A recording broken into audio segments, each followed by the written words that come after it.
The owner of a business that sells luxury products has overcome two well-known business people to claim the title of the richest person in the world. One of the richest people in the world is Bernard Arnault, the CEO and chairman of LVMH, Mott Hennessy, Louis Vuitton, SA LVMUY. The primary competition in 2021 involved Arnault and Jeff Bezos, who has been bouncing back and forth between first place and second place multiple times.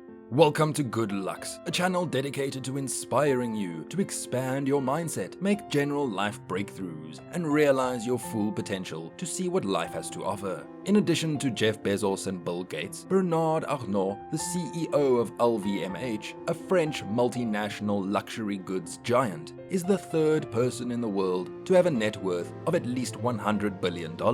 This video aims to educate you on some of the things you may not know about him.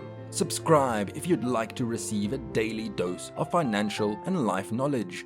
Bernard, the richest man in Europe, became a billionaire as the luxury goods manufacturer rose 2.9% to a record 368.80 euros per share. His net wealth rose by over $32 billion. Is there anything about Bernard Arnault's life that you don't know? Here are a few things about Bernard you probably didn't know. He went from engineering to fashion. Some people would be shocked to hear that Arnault has an engineering degree from the École Polytechnique, while being known by nicknames like the Pope of Fashion. In addition, Arnault took over Ferret Savinel, his father's construction business, where he worked for many years before turning the enterprise's attention to real estate. After combining numerous elite luxury companies under the LVMH holding company, Arnault became a legend in the fashion industry. Marc Jacobs and Alexander McQueen, who worked for several LVMH companies, also benefited from Arnault's support in advancing their careers. Arnault started fashion with textile. Arnault invested $15 million and acquired $65 million from additional investors to buy Christian Dior's fashion house from a failing textile company. The beginning of Warren Buffett and Berkshire Hathaway was similar to the beginning of the textile industry. Financière Agachi, a holding firm that included Christian Dior, a department store, a retailer, and a diaper manufacturer, was acquired by Arnault. All the parts were sold off by Arnault, except Christian Dior and Le Bon Marche department store. He is in charge of LVMH.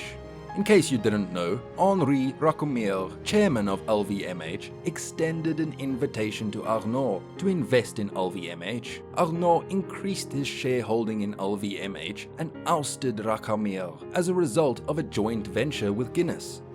Diageo plc currently owns Guinness, which contributed $408 million to the joint venture. At the time of the joint venture's formation, LVMH held 10% of the Guinness shares. Currently, 47.5% of LVMH are owned by Arnault and his family. LVMH, Mott Hennessy, Louis Vuitton today owns brands including Louis Vuitton, Christian Dior, Celine, Hennessy, and Tiffany as a result of years of acquisitions. For many years, Arnault was the company's CEO and chairman.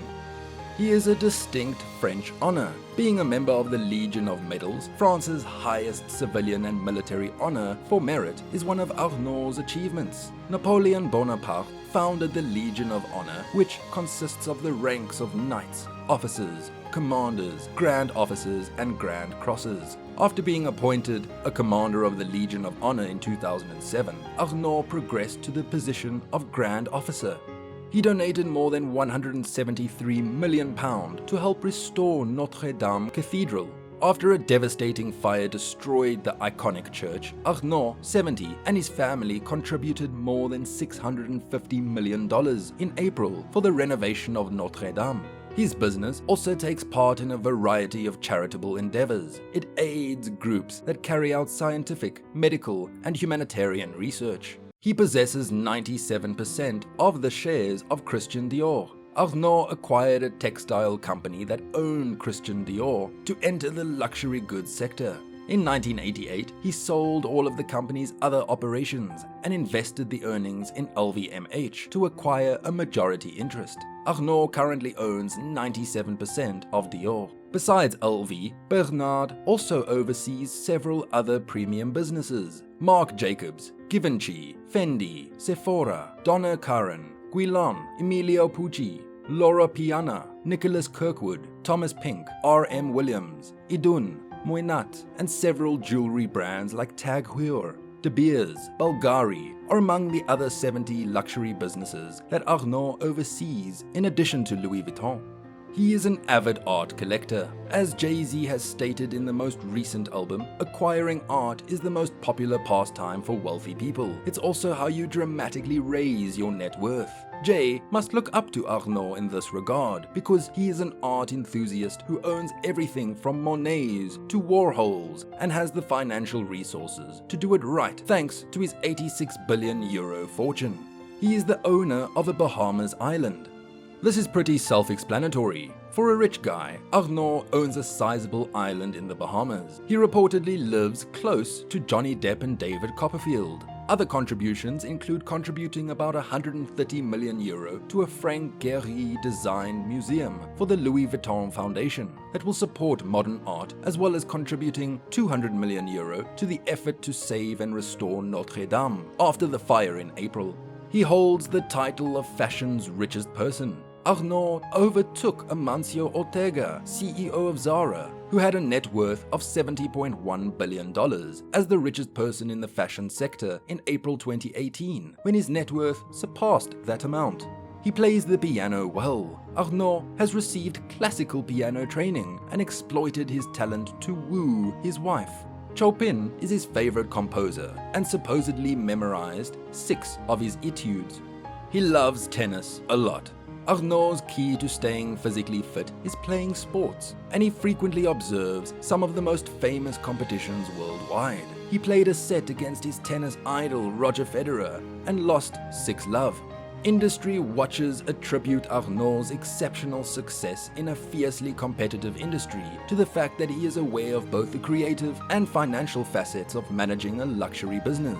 This understanding dates back to his 1989 power play to take over LVMH, which made him notorious throughout Europe. Arnault has demonstrated his expertise in selecting design talent for star brands that spoke to the centuries but feel extremely current as he grew LVMH into a luxury empire. But because his theory dictates that the counterpoint to creativity must be commerce, he never shied away from restraining or even dismissing creative executives who failed to deliver.